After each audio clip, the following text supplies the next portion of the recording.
If you're looking to level up your points redemptions and make the most out of your points and miles, make sure you check out our step-by-step video tutorials on the Geobreeze Travel YouTube channel. And if you're looking to level up your points earning game and get access to points earning techniques that you won't often find online, we're opening up for another cohort of my signature course, the Points Accelerator, very soon. You'll get access to exclusive offers like earning 5 points per dollar on fee-free Visa and MasterCard gift cards anytime you want without having to leave your couch to drive to Staples. Sign up for the waitlist by going to geobreezetravel.com/waitlist and check out what some of our students have to say about the course. My name is Carlos, and I'm a student at the Points Accelerator program. I joined the program in September of 2022, and I'm excited to say I just booked a 5-night stay in Cancun, Mexico on points. This program taught me how to book this flight on points and even how to earn a companion pass for free. We're staying at an all-inclusive Hilton property with the 5th night for free. It would have been well over $6,000. So I'm really excited to say that we're saving that much money from what I learned from the Points Accelerating program. As an added bonus, this program showed me how to get upgraded from a standard room to a suite.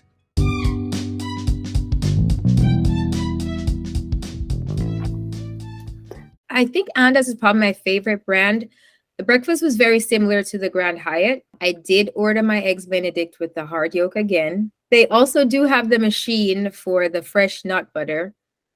But I checked in these hotels and I asked how much would it have cost if we had to pay for breakfast. And I think at the Andaz, it was $44 per person. And at the Grand Hyatt, it was $48. So to be able to get that benefit was good. What was my favorite thing that I had? They had local sausages, which we got to try. German sausages, definitely a must try. I had a persimmons for the first time and figs for the first time ever. Hey there, Points people! You just heard a clip from Nicole Haynes from Nicole's Travel Tips. Nicole is a wife, soccer mom to 2 teenagers, marathon runner, and middle school and high school math teacher. Born and raised in Kingston, Jamaica, she moved to the US when she was 20 years old. A few years back, she got used to extreme couponing, which was her gateway into points and miles. In this episode, Nicole and I dive into her family's recent trip to Germany, including what they flew, where they stayed, how much it all cost, and how they earned all those points. We also cover some of my recent trip to Germany, where my husband and I experienced our first ever first-class flight on Singapore Suites from Frankfurt to JFK. If you're looking to level up your travel experiences with perks like airport lounge access for your whole family, top-tier rental car status, and a $300 travel credit every year, make sure you check out the Capital One Venture X, which is rapidly growing in popularity as one of the most popular cards for families who like to travel using points and miles. Remember, if you decide to apply for the Venture X or any other card, never apply directly through Google. Always use a friend or creator's referral links. If you're interested in supporting this show when you apply for your next card, check out geobreezetravel.com/cards. And if you're not sure what card is right for you, I offer free credit card consultations at geobreezetravel.com/consultations. We have links to the Venture X and the free consultation form for you in the show notes as well. And now, on with the show. Welcome to the Geobreeze Travel Podcast, a show for anyone wanting to level up their travel hacking lifestyle. I'm your host, Julia Menez. I'm a travel hacker, coach, speaker, Filipino-American ENTJ who loves solid travel gear and using shortcuts on spreadsheets. On this show, I'm on a mission to bring you travel hackers from all walks of life to help you level up your travel hacking game. We dive into credit cards, miles, points, strategy, mindset, and the secrets behind how to travel the world for next to no cost. So, let's get hacking. Hey, Nicole, welcome to the Geobreeze Travel Podcast. Hey, Julia, how are you?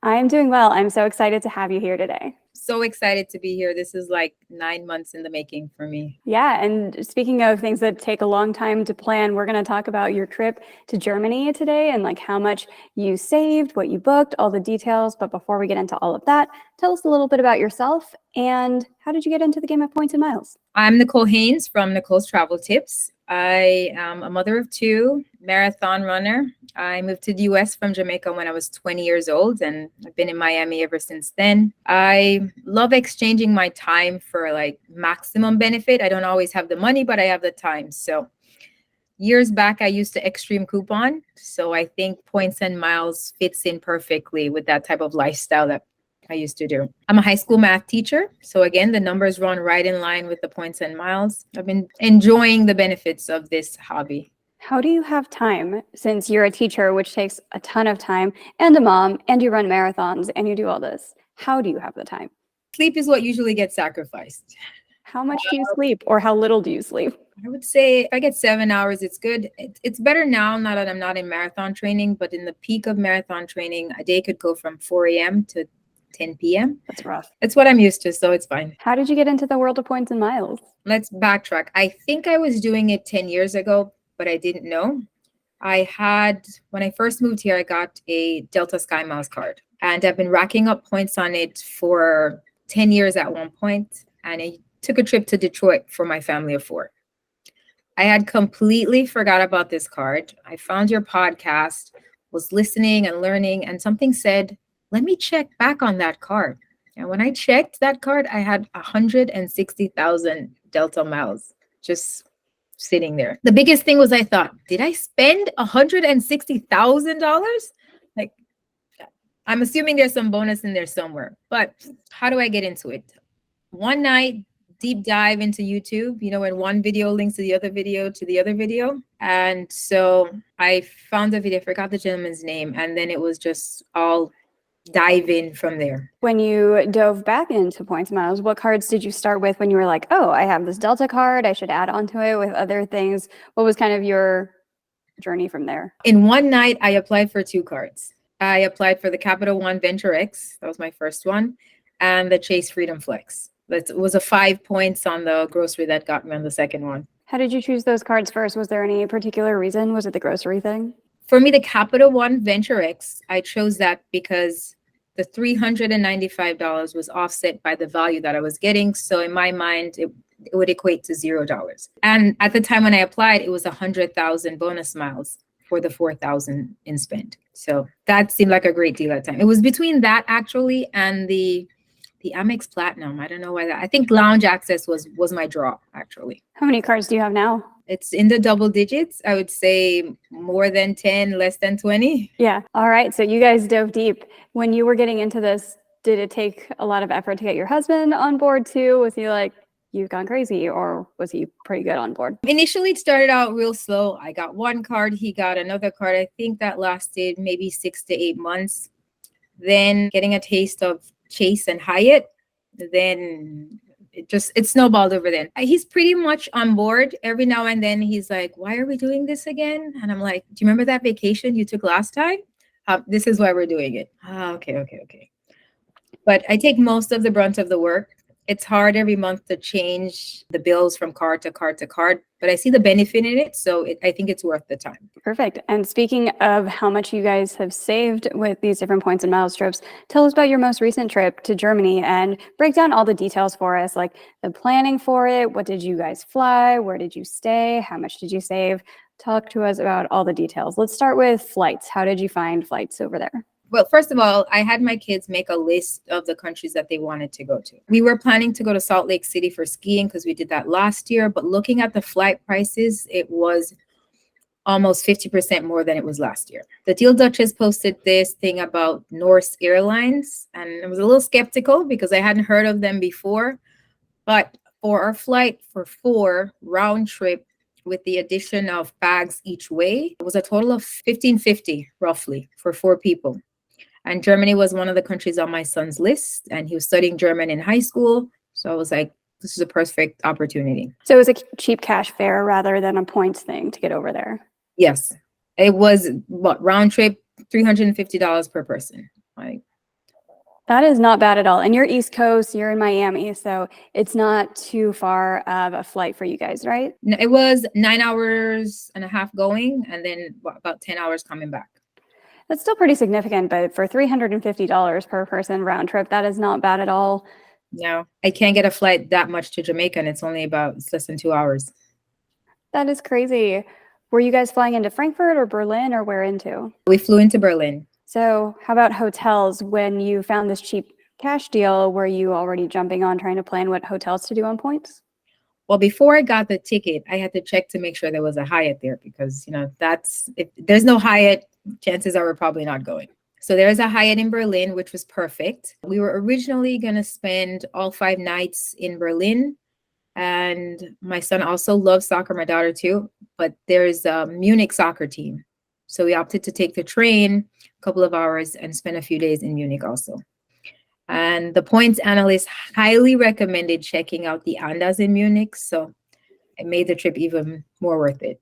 Where did you stay in Berlin? Let's start there. We stayed at the Grand Hyatt in Berlin. I love transportation in Berlin. I remember when I talked to you earlier, you talked about having cities that are connected by these public transportation system. And I think in Germany, especially in Berlin, it was flawless. We took a train from the airport, a train to the central station, and then a train directly to our hotel. It was less than a 5-minute walk from the train station. Yeah, I love that about most other cities outside of the US where their public transit is so good. And the only time it doesn't really work is if you're one of those people who has like 3 giant suitcases with you. It can be a little bit of an annoyance to walk up and down a whole bunch of staircases with those suitcases. But we always just have like 1 suitcase between me and my husband, and then a couple backpacks or carry-on bags. So then it's not bad at all to use the train system. And like you mentioned, it's really easy in Berlin. Even if you don't speak German, can't really read German, Google Maps understands all of it. So something I would highly recommend if you are visiting Germany is to look into the public transit system. Definitely. I first started out trying to learn German, and someone told me, don't waste your time. Most people speak English anyways. And we didn't come across a big language barrier. If we needed to translate, maybe 1 out of 10 times, somebody else will actually jump in and help translate for us. And then for anything that's written, like menus or anything, Google Translate has photo mode where you can just scan in with your phone and it will translate right before your eyes with Google Translate. So that's a really, really handy tool to have as well. This trip was the first time I used Google Translate. Side note, we took a day trip to Salzburg, Austria on a recommendation from a friend. We came across something, we didn't know what it was. We tried it and we loved it, and we had to scan the picture to figure out what it was. Apparently it was something called fruit milk. Who knew, but it was delicious. So yes, Google Translate with the photo, oh, life-changing. I had never heard of fruit milk, but that's super interesting. Tell us a little bit more about the Grand Hyatt in Berlin. What was your experience like, especially as a globalist? First, I have to shout out to the doorman called Jose. I went on a run in the morning and we had a little conversation before I left. As soon as I came back, like before I even pushed the door, he was like, how was your run? Here is some water. Like the fact that he remembered that I was out there running and waited for me with the water was perfect. The service is top notch. The hotel has been around for a while. It's Berlin's only Hyatt. We had 2 rooms. And after the first night, they upgraded one of the rooms to a suite. The ladies that served us breakfast always remembered our orders. We were only there for 3 days, but from day 1 to day 3, she remembered exactly what we ordered. The spa is beautiful. Breakfast was great. They had a live honeycomb at breakfast. I've never seen that before. I don't know. That was just elegant for me. What did you order for breakfast? What didn't I order on the first day? I like to take a little bit of everything. I think my weirdest order is I always order eggs Benedict, but I want my yolk cooked hard. So I always weird. I always feel like when they place the order back in the kitchen, like the cook is or the chef is looking at like, who is this? I would look at that order like that. Yeah, it's about the sauce on the eggs for me. We definitely tried the honeycomb. And the other exciting thing, which we also saw at the Andaz, is that they have a machine where they put the fresh nuts in, mixed it with chocolate, and you can grind your own like nut butter freshly there, because nut butter in the jar is not good enough. You have to have it freshly made. That is amazing. So anything else that people should know about Grand Hyatt Berlin? How many points did it cost per night? I think we were at 15,000 points per night. We were there 3 nights and in 2 rooms. I have to say, definitely when you're planning your day, their club lounge is open. So it's open for tea time. So after breakfast, so there's always coffee and tea available throughout the day up until I think 8 o'clock. There is snack time, which has little things like desserts, little pastries, coffee, juice, beer, and wine open then. And then the happy hour has a little bit heavier snacks. I remember there were a few nights we skipped dinner and we actually ate the food that was there in the lounge. So that also helped us save money because we didn't have to pay for dinner. So you have to weigh out if you're paying cash, if it's worth it to spend extra on the club lounge. But I did a reel on it and it could save you $40 to $50, times that by 4 people. depending on how many people you're with. Where is it located in Berlin? Like, what's pretty close by? Our stop was called Potsdamer Platz. I think I'm saying that correctly. And it is less than a half a mile walk to the Brandenburg Gate. And there's this big garden, I think it's Tiergarten, that's across the street from the Brandenburg Gate, and also the Holocaust Memorial. I'm sure people have seen it online with the little blocks in memory of the people that passed in the Holocaust. That's also a half a mile away. So I would say it's pretty centrally located. That's awesome. When we were in Berlin, we stayed at the Hotel Luke, which is a Marriott hotel. I think you can use a 35,000 free night certificate to stay there, and it's a really nice hotel. And I also applied suite upgrade certificates, which you'll get 5 of those when you reach platinum, 5 when you reach titanium. The difference between Marriott and Hyatt when it comes to upgrade certificates is that with Hyatt, you can use it for up to a week. With Marriott, if you get 5 suite night certificates, you can only use 1 per night. If you have a 5-night stay, that'll burn all of your suite upgrade certificates. Whereas with Hyatt, you could just use 1 if it's all 1 continuous stay, 1 suite upgrade, and then you can stay in a suite. It's also weird with Marriott because they're like, oh, 5 days before we'll start looking to see if there's still availability. And you can actually do like a lottery bid to say, oh, I want the super nice suite, or I'm okay with the junior suite. And the more options you pick, the more likely you are to get upgraded, but they'll probably just give you the lowest one that you're okay with. So then there's like this weird game theory thing of, okay, I really, really want the really nice diplomatic suite, but would I be okay with a junior suite? Should I check my junior suite? Am I okay with like all or nothing standard room or presidential suite? So it's always so much more complicated for me to try to game through my mind, like which ones am I wanting to checkbox whenever I'm applying a Marriott suite upgrade certificate. So that's just a weird thing with Marriott versus Hyatt. I don't know how people are able to maintain more than one status, like especially with Hyatt at 60 days. I'm like, I'm scraping like every possible stay I can get together to maintain that globalist. I have to travel a lot now these days, not just for like the content trips internationally, but I attend different conferences and stuff in the United States.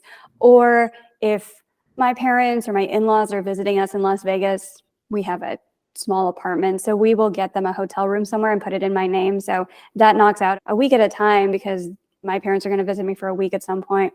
My in-laws will visit us for a week at some point. So that's already at least 10 out of the 60 nights if they're each staying for 5 days instead of 7, or it could be 14 if they stay with us each for a full week. So we knock out a lot of nights that way. Okay, that makes sense. I'm going to add that to my ideas list if someone's coming to visit. Yeah, then we just have them stay in a hotel room that's under my name. But anything else in Berlin that you would recommend for anybody visiting there, whether it's food or excursions or stuff that's great for teenagers, anything else like that? Definitely do the free walking tour. I find that I usually do tours through Viator to get points for AA. And then I'm like, I'm not going to spend the extra money. I'm just going to do the free walking tour. But sometimes these tour guides are so great, I end up paying them the same amount of money that I would have paid on Viator. But at least I know the money goes directly to the tour guide and I pay them in cash. But the free walking tour in Berlin was so good. Just the description of the city and the history of the Holocaust. I mean, I think I shed a couple of tears. It was that good. To eat, we had Currysworth, which we loved. It's a German sausage. I think you can either have it with French fries, bread, or sliced potatoes. And then there's this, I think it's an extra sweet ketchup with curry powder on it. So good. Oh, my husband loved currywurst. And one of our favorite things that we did I think it was in Berlin, there's something called the Futurium Museum, which is a museum of the future. And so you have like this wristband that you scan in and you make decisions along the walk of the museum of like, are you okay with robots taking care of you in your old age? Or, oh, they discovered some medical disease. Are you okay with them like testing this new medicine on you? And at the end of the museum, you turn in your wristband and it prints you out a little card that says like, here's what your future would be like, whether it's very technology focused or like, do you live more in an urban city environment? Do you want to escape off the grid and live in like a tree house in the middle of nowhere because technology took over the world. So it's a really, really interesting museum. It's kind of like a children's museum, but very interesting for adults as well. And it covers so many different aspects of what the future could look like, everything from data breaches and hackers to what the environment would look like, and like sustainability and ecology, or what technology and artificial intelligence will look like. So this is one of my top recommendations for anybody going to Germany, is to go to the Futurium Museum. And unfortunately, when I was dropping my wristband back into the collector so it would print my card, I don't know what I did wrong, but it like broke the machine, and there was a line of German children behind me who looked very sad, and a line of German parents who looked very upset that I like wrecked the future for their children. So that happened, but the museum in itself, the exhibits are so cool. So that would be my number one excursion. I'm glad you brought up museums. I forgot about that. So one benefit we have the Venture X, and you get the Explorers for 6 months. And so there's 30 museums that are on the museum pass that you can get with the Explorers access. I used my 6 months when we went to Paris in the summer, but then I also have authorized user cards for my kids. So I was like, let me test out to see if it would work with their credit card, and it does. So we got another 6 months, and we were able to see, I think, 4 or 5 different museums on that pass. So that's definitely worth it for sure. Is this through the Cultivist thing? Cultivist, yes. Yeah, we did that for a couple museums, I think in New York, and I think we went to one in Germany, possibly. Yeah, we used it at the Pergamon Museum, I think it was, in Berlin, which is like the National History Museum. A lot of the usual art things, Greek, Roman, Egyptian, and into modern art type of museum. So we used it there in Germany as well. Yeah, there were a lot of museums from Berlin that were on that pass. So you said after Berlin, then you went to Munich by train? Yes. So we spent 3 nights in Berlin. Then we took the train. I want to say it was supposed to be 4.5 hours, but there was some blockage on the train. So we had to backtrack, and now ended up taking 6 hours. The trains are comfortable in Europe, so it wasn't that bad. We were just kind of annoyed that we were late. And then we went to the Andaz. Kevin had told us that there was a happy hour at the Andaz, and that's what I was most upset about missing. I'm like, oh, there goes my free drink. But the Andaz in Munich, I'm like, when I grow up, I want to live here. The rooms are ultra modern. Luckily, we got one of the rooms upgraded to an Andaz suite. Julia, like the tub is situated in the middle, and there was like the whole room is covered in windows, just like an L shape full of windows. It's almost 700 square feet. It was, I don't even have words to describe how great this is. I think this was my favorite hotel for sure. Were all of you in one room, or did you have to get 2 rooms again for this, since it was such a big suite? Okay, so the correct answer is we were in 2 rooms. But I don't know if going forward, I don't know what the rules are. I'm always a little scared, but you could have fit 4 people in that room. I think when I called and asked, they said only 3 people could fit in the room. I know the fire standards are different in Europe than they are here, but your miles may vary. Tell us more about the room. Did it come with like any cool perks or anything other than the tub being right in the middle of the room? How was it kind of partitioned? The bathroom is partitioned off also in glass. It's almost like a little capsule inside the room, so it's not open for everyone to see you in the tub. There's a completely separate bedroom, and that's in the corner, and we had a corner suite, so there was windows on both sides. There was a separate living room, a desk area where you could work, and you also had a half bathroom in the hallway. Our kids were in the room next door. It was connecting, but not through the room. It's almost like we shared a hallway, and there were 2 separate rooms going into that hallway, and there was an external door for that hallway. The staff at the Andaz is amazing. I got to meet Kevin, one of the managers, and Kim, the guest service manager. I had sent them your template earlier. So we were celebrating my early birthday. Oh, by the way, I wanted to say that this podcast is a birthday present for myself. Tomorrow is my birthday, so I'm glad to be here with you today. I remember listening to the teacher from I Travel Freely, Zach, and I was like, oh my God, there's a teacher on here. One day I'm going to be on this podcast. Today is the day. Happy birthday. Thank you. We got to the Andaz at about 6 o'clock. My son looks up on the phone that the soccer game is being played 20 minutes away. and this is one of his dreams, to go to this soccer game in Germany. We dropped off our bags, jumped into the car, the taxi, visited the stadium, had a blast. It felt good to be able to give my kids something that they really wanted. And you think that, how would we ever get there? How could we pay for this? But to be able to give them that, it's such a joy. We spent 2 days in Munich. We almost just used it to go to the soccer stadium and transport to the other. We didn't get to visit any of the parks. The only other thing we did, we rented a scooter and rode up and down the street. And because I'm budget friendly, I put 2 of us on the scooter instead of giving everyone their own scooter. That was an accident waiting to happen, but we had a blast.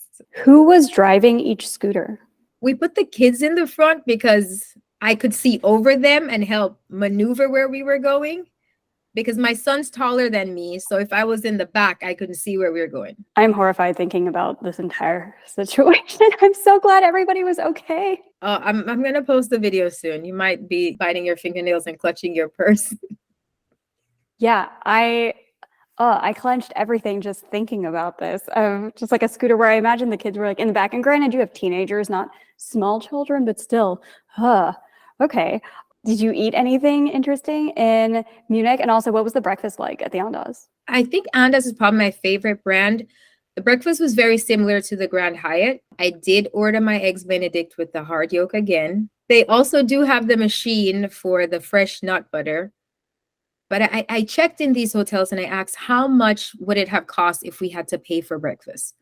And I think at the Andaz, it was $44 per person. And at the Grand Hyatt, it was $48. So to be able to get that benefit was good. What was my favorite thing that I had? They had local sausages, which we got to try. German sausages, definitely a must try. I had a persimmons for the first time and figs for the first time ever. I love figs. I had so many in Greece, but figs are amazing.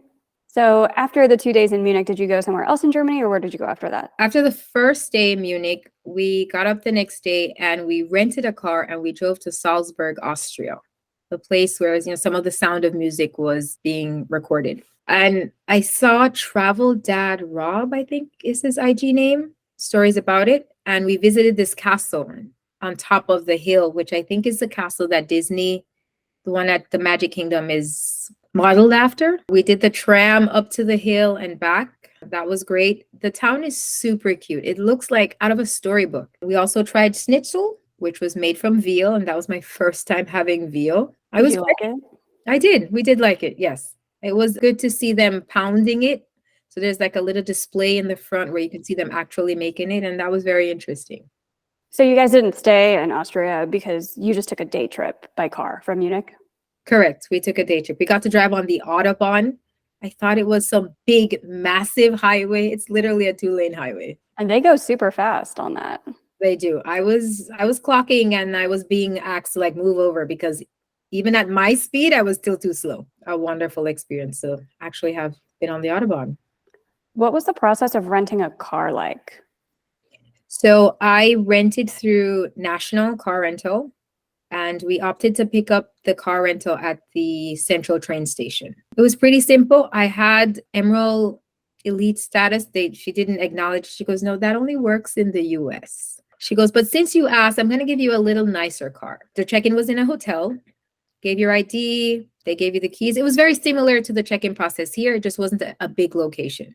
I thought you needed an international driver's license, but whatever driver's license you had was fine. We did have to pay an extra $6 because it was leaving the country. But other than that, everything was fine. Did you have to do anything specific for rental insurance or anything, or put it on any cards, or you just paid for the one that was included? No, I didn't pay for the one included. I used the Chase Sapphire Preferred that we have for the rental car coverage insurance, and they were fine with that. Oh, that's awesome to know that works internationally as well. Because, when you decline the rental car insurance that comes with a rental car company, your comprehension and collision coverage is covered by just paying with a Chase Sapphire card. So that's awesome. We've used the card in different places also, and it's worked. So, how long of a drive did you say it was from Munich to Salzburg? About an hour and a half. Oh, that's super close. Yes. In fact, the manager at the Andaz was like, only Americans would do a day trip to Salzburg and come back. He goes, Germans don't like to drive that much. They would spend the weekend and then come back. For an hour and a half? That's what yeah. They like to lounge. I remember my family, like my parents would come up to see me in Nebraska. It was like we had their graduation ceremony. They drove 3.5 hours in the morning, didn't stay the night, just drove back 3.5 hours after it was done. And I was like, okay, cool. Yeah, nice to see you. Yeah, that's what I said to him. I said, it takes 5 hours to get from Miami just to get out the state of Florida. So driving an hour and a half is a piece of cake. So, okay, you went to Salzburg for a day. You're back in Munich. Did you go anywhere else in Germany after that? We went back to the soccer stadium so we could have a tour of the FC Bayern soccer stadium. We spent the day and then we headed back to Berlin. And then we spent one night in Berlin at a Moxie close to the train station just so we could get to the airport the next day. Now, I want to say this for anyone's traveling. I'm not sure how many countries are like this, but I think we had this issue in Spain. And after the airline ticket counter lady checks your bag and says, okay, great. And we go through security. They scan your bags, same thing like you have here in TSA. And I'm thinking that, okay, we're good. Let's go check out a lounge. Fortunately for us, the lounge, we didn't have access to that lounge based on our card. And so we had to head back. I didn't know that we had passport control on exit. So like in the US, after you scan your bags, you go to your gate, you go to your lounge, and then you head to the plane. In Germany, they have to check your passport before you leave the country. So if we had spent time in the lounge that we didn't get into, we probably would have missed our flight. That is good to know. Yes. And second thing, after we clear passport control, we're like, okay, great, we're heading to the gate. In our particular gate, there is a second security checkpoint. And this checkpoint is the same as before. You have to go through the machine. They scan your bags through the metal detector. And even after they scan the bags through the metal detector, they check each individual bag. The security guard opened all of our bags, all of our hand luggage, and checked everything that we had in the bag. That was an extra 20 minutes. I don't think we had any of this when we went in and out of Frankfurt because we didn't fly in and out of Berlin. We flew Singapore business class. We did the Fifth Freedom flight from JFK to Frankfurt. And then on the way back, we did Singapore Suites, which we can talk about in a bit because it was fabulous. But we didn't have any of this. You were talking about all of like the passport checks on exit. I was like, okay, like maybe we had that, but it didn't take very long at all. No, we were just in and out at Frankfurt. It was not a problem at all. The lounges were not great because Singapore Airlines didn't really have a lounge in Frankfurt. So we went to the Lufthansa lounge, which was like large and okay. And then we went to the Air Canada lounge because we went lounge hopping in Frankfurt. And it was like sad. Like the Air Canada lounge in Frankfurt was, oh, I think I had like a mini pancake and like a piece of bacon and poured syrup on it. I'm like, look at my Canadian breakfast, everybody. The actual flight on Singapore Suites was amazing. I saw your pictures and I'm like, wow, look at that bed. Yeah, you get a chair and a bed, and you can take the wall down and connect it to another bed, which was for my husband. So we had a double bed in the sky. You have these huge TVs. They don't serve Dom Perignon anymore because that's exclusively on Emirates now, but we had that. We had Krug. Apparently I don't like Krug, like way too smoky for me.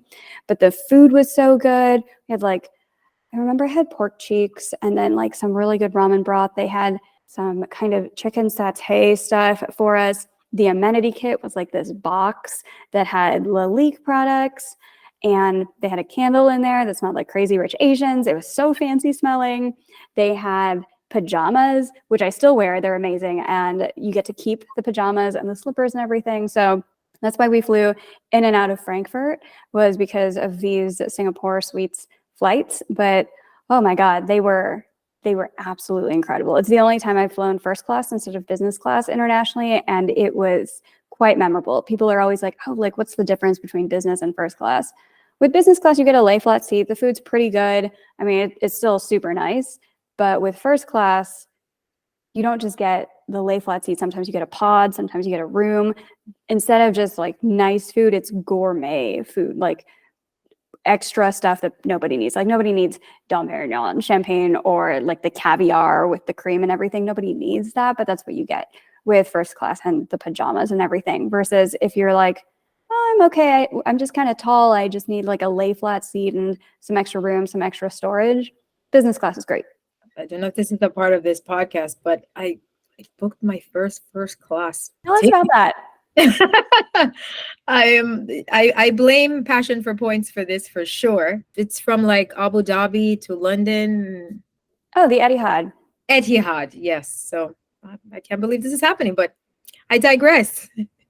No, that's so exciting. You were flying the room with Etihad. How many points did you spend on it? 65 times 4, so it was like 260. That is crazy. Oh, that's still on my bucket list. I thought about booking that one, but I had too many flights booked already because I had the points, but my husband was like, no more flights this year. So maybe some other time. But speaking of points you spent, how much did you spend for points and everything for Germany? And how much would it have cost if you had to just pay for everything in cash? Okay, so the Grand Hyatt Berlin for all 3 nights, 2 rooms each was 72,000 points.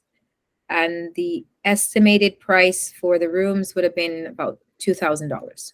The Andaz Munich, we spent 60,000 points, and that would have been a total of $2,500 for the 2 rooms. Is that per night or for the whole stay?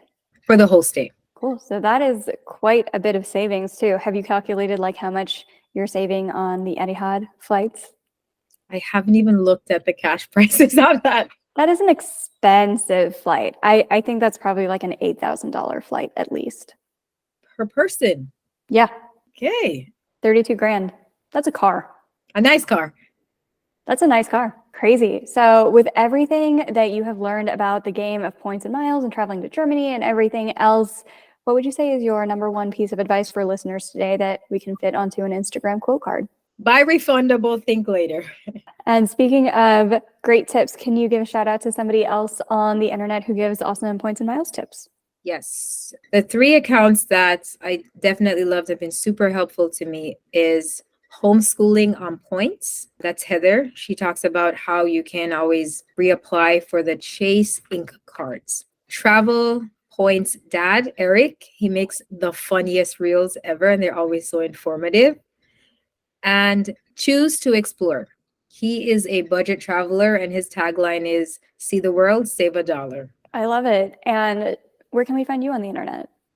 You can find me at Nicole's Travel Tips. Come see my crazy family try to tour the world.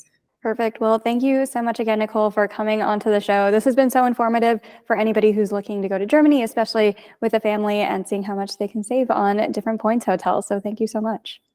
Thank you, Julia. This is the best birthday present ever.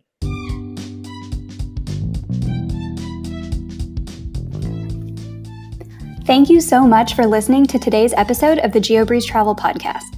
If any of the cards mentioned in today's episode piqued your interest, please check out the links in the show notes for more information on any of the cards. Also, if you apply for a card using the links on that page, I may receive a commission too, so please and thank you.